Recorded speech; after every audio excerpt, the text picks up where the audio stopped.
Hello students, welcome to Omtex classes. कल मैं आपको एक्सप्लेन यानी 5 principles of management of Henry Fayol ये क्वेश्चन का आंसर मैं एक्सप्लेन किया था ओसी में। तो आज हम उसका नेक्स्ट आंसर इन ब्रीफ देखेंगे और ये पहला चैप्टर प्रिंसिपल ऑफ मैनेजमेंट का सेकंड ब्रीफ। ओके, डिस्क्राइब यानी 4 techniques of scientific management. Scientific management का कौन सा भी 4 टेक्निक हमें यहाँ पे एक्सप्लेन करना पड़ेगा। The solution is some of the major techniques of scientific management are as follows. हमने साइंटिफिक मैनेजमेंट में मेजर टेक्निक जो है उसमें से 4 यहाँ पर लिखेंगे। The first one is standardization of tools and equipment. तो फर्स्ट टेक्निक यहाँ पर हम लिखेंगे कि standardization of tools and equipment. Okay, चलो इसके बारे में देखते student. With the result of experiment conducted at the work place. अच्छा, टेलर ने एक्चुअली वर्क प्लेस में बहुत सारा एक्सपेरिमेंट कंडक्ट किए, फिर उसमें से जो रिजल्ट मिला उसी के हिसाब से टेलर एडवोकेटेड मतलब बताए थे। तो टेलर ने ये बताया कि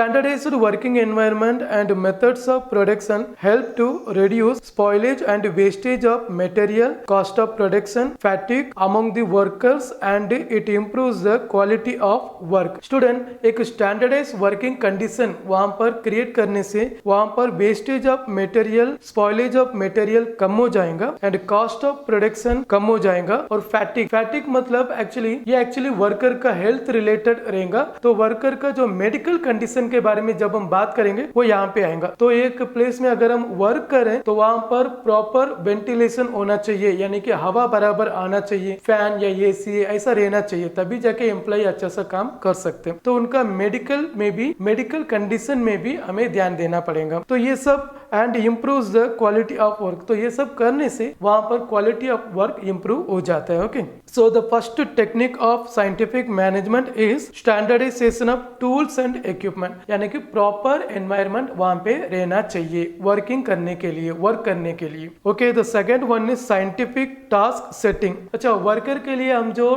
टास्क सेट करेंगे यानी कि वर्क हम देंगे वो साइंटिफिकली प्रॉपर होना चाहिए, यानी कि ओवरलोड भी नहीं रहने का या फिर एकदम कम वर्क भी नहीं रहने का। वो जितना कर सकता है उतना स्टैंडर्डाइज्ड वर्क हमें उन्हें देना पड़ेगा। Okay, Taylor emphasised the need for fixing या फेयर डेज वर्क, यानी कि एक दिन में इतना ही काम करने का ऐसा एक वर्क हमें फिक्स करना पड़ेगा। मतलब इतना काम तो करना पड़ेगा, वो एकदम ज्यादा भी नहीं रहना चाहिए, एकदम कम भी नहीं रहना चाहिए, यानी कि सब लोग जो कर सकते हैं उतना वर्क रहना चाहिए। A scientific work setting is important to prevent the employees from doing work much below their capacity. ऐसा करने से ही वर्कर एक टारगेट अगर हम सेट करेंगे कि हर रोज इतना टारगेट अचीव करने का, इतना काम करने का, तो वर्कर का जो टाइम वेस्ट हो जाता है या उनका कैपेसिटी के नीचे वो जो काम करते हैं वो वहां से निकल जाएगा, वो बराबर काम करने लगेगा। Okay, by using this technique employees will complete the task according to standards given, यानी कि हम जो स्टैंडर्ड सेट करेंगे वो स्टैंडर्ड के हिसाब से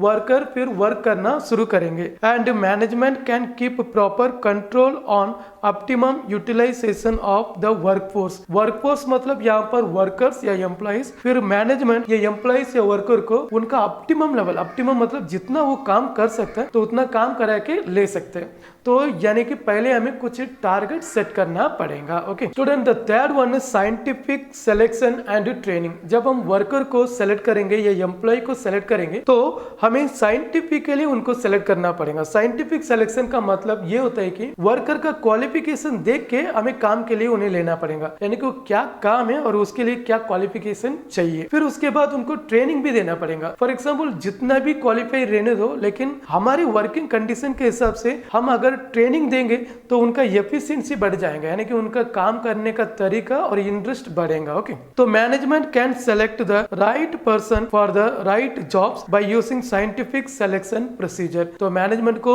साइंटिफिक सिलेक्शन प्रोसीजर यूज करके राइट पर्सन को राइट जॉब में सेलेक्ट करना पड़ेगा और it needs to fix the job specifications as per requirement. ऐसा हम साइंटिफिकली सेलेक्ट करेंगे तभी जाके जॉब का जो रिक्वायरमेंट है वो साइंटिफिकली फुलफिल होगा, यानी कि जॉब का रिक्वायरमेंट फुलफिल होगा। Okay, employees are selected according to predetermined standard in an impartial way. Student, employee को जब हम सेलेक्ट करेंगे तो वो एक प्री डिटरमाइंड वे होना चाहिए। प्री डिटरमाइंड वे मतलब पहले कुछ रिटन टेस्ट, फिर उसके बाद इंटरव्यू, फिर उनका जो टैलेंट है वो हम प्रैक्टिकली देखेंगे। तो ये सब देख के एम्प्लॉय को क्या करने का, एक्चुअली सेलेक्ट करने का, वो भी इम्पार्शियल वे। पार्शियल मतलब कुछ भेदभाव करना, और इम्पार्शियल मतलब प्रॉपरली सेलेक्ट करना, यानी कि जो भी एम्प्लॉय टैलेंटेड रहेगा उनको हमें कंपलसरी सेलेक्ट करना पड़ेगा। ओके, ऐसा। After selection, management should provide the proper training program to increase their efficiency. Select करने से ही काम खत्म नहीं होगा, फिर उसके बाद उनको प्रॉपरली ट्रेनिंग भी देना पड़ेगा। Okay student, so the third scientific technique is scientific selection and training. Okay okay, the fourth one is differential piece rate wage plan.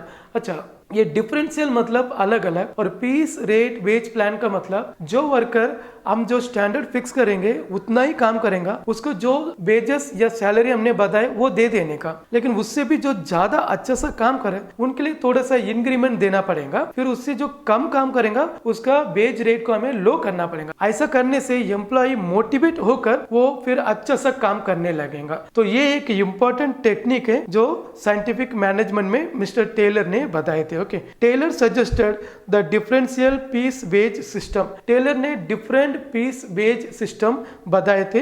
Higher rates are offered to employees वो complete the work more than the standard quantity under this system. ये system के अंदर जो employ standard work से ज्यादा काम करेगा उनको क्या करना पड़ेगा कि ज्यादा सैलरी हमें देना पड़ेगा, वेजेस हमें देना पड़ेगा। ऑन द अदर हैंड, फिर दूसरे तरीके से अगर हम देखेंगे तो if an employee is performing below the standard, अगर वो स्टैंडर्ड से कम काम कर रहे हैं, he shall be given a lower rate of wages. फिर उनका जो वेजेस है वो हमें कम करके देना पड़ेगा। This technique motivates employees to attain higher standard performance and earn wages. तो ये एम्प्लॉय को मोटिवेट करके ज्यादा वेजेस अर्न करने में मदद करेगा।